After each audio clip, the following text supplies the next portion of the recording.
Hi everyone, good morning. कैसे हैं आप लोग? तो आज 17 जनवरी है। हालांकि दोस्तों आज एलटी गेट की परीक्षा भी है और 2 शिफ्टों में परीक्षा होने वाली है, लेकिन मौसम का मिजाज काफ़ी अच्छा नहीं है। मतलब मैं देख रहा हूँ कि सुबह से ही काफ़ी एक तो सर्द बढ़ गई है, ऊपर से कोहरा भी पड़ रहा है। तो अभ्यर्थियों को तो मुश्किल हो रही है, लेकिन फिर भी जो निकल चुके हैं उन्हें तो अपनी मंजिल तक पहुँचना ही है। और वैसे भी कहा गया ना कि कंफर्ट जो होता है ना, ये आपकी और आपकी सफलता के बीच में हमेशा रहा है।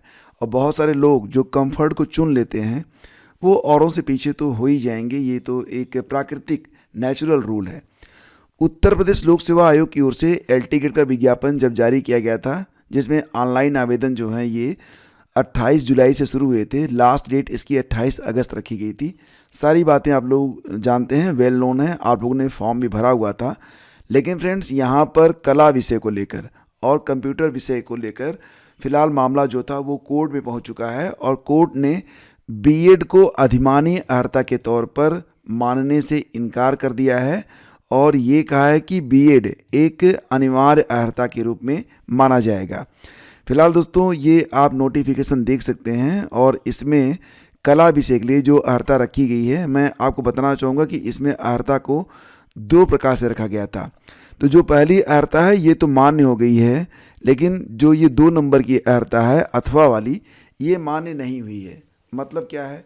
मतलब ये है कि कोर्ट ने ये कहा है कि फिलहाल कला विषय में आवेदन करने वाले ऐसे अभ्यर्थी जो कला के साथ स्नातक की उपाधि रखते हैं, यानी कि स्नातक में जिनका कला है और जिनके पास बीएड की उपाधि है, वो तो एलिजिबल हैं।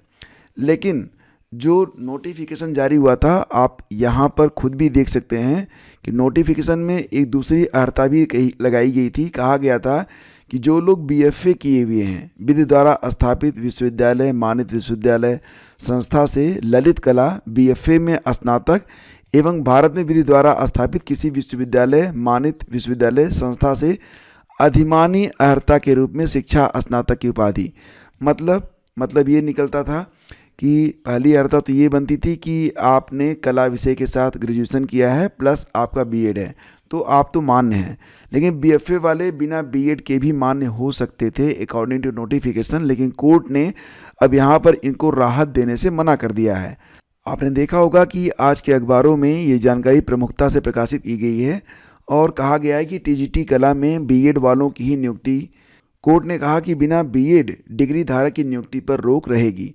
दोस्तों ऐसा ही कुछ मैटर कंप्यूटर के लिए भी आया था, जिसमें कंप्यूटर में जो लोग शिक्षक बनना चाहते थे उनको लिए भी कहा गया था कि अगर आपने बीएड नहीं किया है तो आप एलिजिबल हैं, और जो लोग बीएड किए हैं उनको इसका वेटेज मिलेगा, यानी कि अधिमानी अर्हता के तौर पर बीएड को मान्य किया गया था।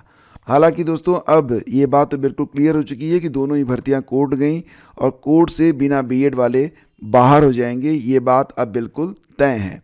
तो फिलहाल अभी जो है इलाहाबाद हाई कोर्ट ने कला विषय के सहायक अध्यापक, टीजीटी अध्यापक, यानी कि जो एलटी गेट का विज्ञापन जारी हुआ था, तो इसमें बीएड डिग्री वालों की ही नियुक्ति करने की अनुमति दी है और साथ ही कहा है कि जो बीएड डिग्री धारक नहीं हैं उनकी नियुक्ति पर रोक रहेगी। कोर्ट ने राज्य सरकार से याचिका पर जवाब भी मांगा है।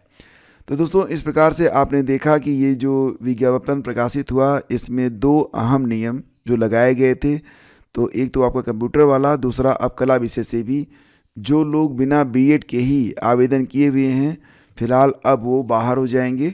और ये मतलब अंततः ये इसका मतलब हुआ कि कोर्ट बीएड को एक अनिवार्य अर्हता के तौर पर कंसीडर कर रही है। तो फिलहाल आज के अखबारों में इसके बारे में पूरी जानकारी आपको दी गई है और आपने ये खबर पढ़ी भी होगी। सहायक अध्यापक एलटी कला भर्ती में गैर बीएड वालों को नियुक्ति नहीं मिलेगी। कंप्यूटर विषय के शिक्षकों की नियुक्ति पर लग चुकी है ऐसी रोक। महाधिवक्ता को राज्य सरकार का पक्ष रखने के लिए दिया गया नोटिस। फिलहाल अभी ऐसा नहीं है कि ये फुल एंड फाइनल डिसीजन है। अगर आप देखेंगे तो अभी इस पर सुनवाई चल रही है और अगली सुनवाई की डेट भी लग चुकी है। याचिका की जो अगली सुनवाई है यह 13 मार्च 2026 को होगी, क्योंकि कोर्ट ने कहा है कि राज्य सरकार अपना जवाब भी यहाँ पर दाखिल कर सकती है। तो कोर्ट ने राज्य सरकार से याचिका पर जवाब मांगा है। न्यायमूर्ति सरल श्रीवास्तव और न्यायमूर्ति सुधांशु चौहान की खंडपीठ ने विनोद कुमार यादव और 4 अन्य की याचिका की सुनवाई करते हुए आदेश जारी किया है। तो इस पर दोस्तों नेक्स्ट हियरिंग अब 13 मार्च को होगी। याचिकाकर्ता ने यह कहते हुए उत्तर प्रदेश लोक सेवा आयोग के विज्ञापन को चुनौती दी है कि इसमें बीएड को वरीयता देने की व्यवस्था की गई है, जबकि बीएड जो है ये एनसीटी के मुताबिक अनिवार्य है। तो अब पूरा बात आप अच्छे से समझ गए होंगे। अब यहाँ पर बहुत अधिक एक्सप्लेन करने की आवश्यकता मुझे प्रतीत नहीं हो रही है। तो फिलहाल अब इस पर सुनवाई जो है वो आगे 13 मार्च को की जाएगी। देखो फ्रेंड्स, इसी के साथ आज 13 केंद्रों पर मैंने आपको बताया था, प्रयागराज में 13 केंद्रों पर 10,752 परीक्षार्थी शामिल होंगे। एलटी की परीक्षा में परीक्षा 2 पालियों में होगी। इसके अलावा और भी बहुत सारे ज़िले हैं जहाँ पर ये परीक्षा हो रही है और पूरी कड़ी निगरानी में ये परीक्षा जो है वो करवाई जा रही है। दोस्तों, जैसा कि आप लोग जानते हैं, इसके पहले भी एलटी गेट की कई विषयों की परीक्षाएं हो चुकी हैं और बस 17-18 के बाद 24-25 को अंतिम चरण की परीक्षा होगी और इसी के साथ एलटी गेट की सारी परीक्षा जो है पूरी हो जाएगी। तो प्रशासन ने पूरी तैयारी की हुई है और बस अभ्यर्थियों को मौसम की वजह से थोड़ी सी दिक्कत तो होगी, क्योंकि कोहरा जो है लगभग हर जगह बढ़ रहा है। आपके ज़िले का क्या हाल है ज़रूर बताइएगा, क्योंकि मैक्सिमम जो इसमें डिस्ट्रिक्ट हैं वहाँ पर कोहरा छाया हुआ है और ठंड तो काफ़ी बढ़ चुकी है। लेकिन दोस्तों क्या कहेंगे, ये तो प्रकृति है। मौसम खुल भी रहा है और कभी कभी लगता है कि अब कोहरा पड़ेगा ही नहीं, फिर लगता है कि नहीं यार ठंडी तो लौट आई है। और इसी के साथ कांस्टेबल जीडी में मिली 50,047 को सफलता। तो कर्मचारी चयन आयोग ने केंद्रीय सशस्त्र पुलिस बलों यानी कि CAPF और SSF में कांस्टेबल जीडी, असम राइफल्स में राइफलमैन जीडी तथा नारकोटिक्स कंट्रोल ब्यूरो यानी कि NCB में सिपाही भर्ती परीक्षा 2025 का अंतिम परिणाम जारी कर दिया है। इसमें 50,047 जिसमें 4,932 महिला और 45,115 पुरुष अभ्यर्थी सफल हुए हैं। 2,003 अभ्यर्थियों का परिणाम रोका गया है। और कर्मचारी चयन आयोग की ओर से मल्टीटास्किंग, नॉन टेक्निकल, स्टाफ एवं हवलदार यानी कि CBIC और CBN 2025 की कंप्यूटर आधारित 4 फरवरी को परीक्षा करवाई जाएगी।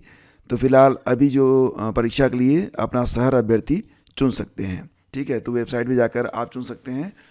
और पॉलिटेक्निक में प्रवेश के लिए अब 400 में कम से कम 4 अंक पाना अनिवार्य।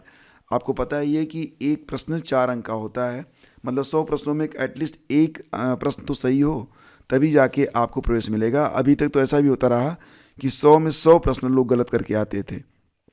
तो मतलब तकदीर साथ देगी, हो सकता है तुक्का मारते मारते 1-2 सही भी हो जाए।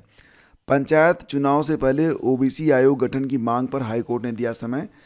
तो प्रदेश में होने वाले त्रिस्तरीय पंचायत चुनाव में पहले अन्य पिछड़ा वर्ग OBC आयोग के गठन की मांग को लेकर दाखिल जनहित याचिका पर हाईकोर्ट की लखनऊ पीठ ने याचिका को तैयारी के लिए और समय दिया है। तो अदालत ने इस मामले की अगली सुनवाई 22 जनवरी को तय की है। यह आदेश न्यायमूर्ति संगीत चंद्रा और न्यायमूर्ति अमिताभ कुमार राय की खंडपीठ ने स्थानीय अधिवक्ता मोतीलाल यादव द्वारा दायर जनहित याचिका पर दिया है।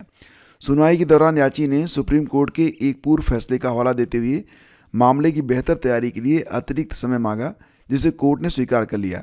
याची का कहना है कि कानून के अनुसार पंचायत चुनाव से पहले OBC आयोग का गठन जरूरी है, क्योंकि इससे पंचायतों में सीटों के आरक्षण का सीधा संबंध है।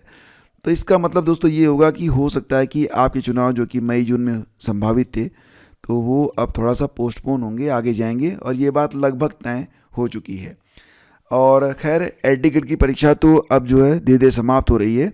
लेकिन अगर आपकी अभी GIC, GDC, खंड शिक्षा अधिकारी, लेखपाल या फिर स्वास्थ्य शिक्षा अधिकारी की परीक्षा है, तो दोस्तों आप GS का पेड ग्रुप ज्वाइन कर सकते हैं। ये ग्रुप आपके लिए GS का 1 स्टॉप सोल्यूशन है। और आप क्यों ज्वाइन करें, तो आप हमारी क्लासेस देख सकते हैं। यूट्यूब पर आपको 2 यहाँ पर प्लेलिस्ट मिलेगी जिसमें आपको लेक्चर और मॉडल पेपर करवाए गए हैं। अगर आप संतुष्ट हों then you can join. 299 rupees देकर आप ये ग्रुप ज्वाइन कर सकते हैं। अधिक जानकारी आपको डिस्क्रिप्शन में मिल जाएगी। Thank you, have a great day, जय हिंद। और शीघ्र ही मिलते हैं आपसे। एलटी गेट का पहला पेपर हो जाने दीजिए, ठीक है दोस्तों। मिलते हैं आपसे दोपहर में एक नए वीडियो के साथ। तब तक ले आगे दीजिए। नमस्कार, जय हिंद।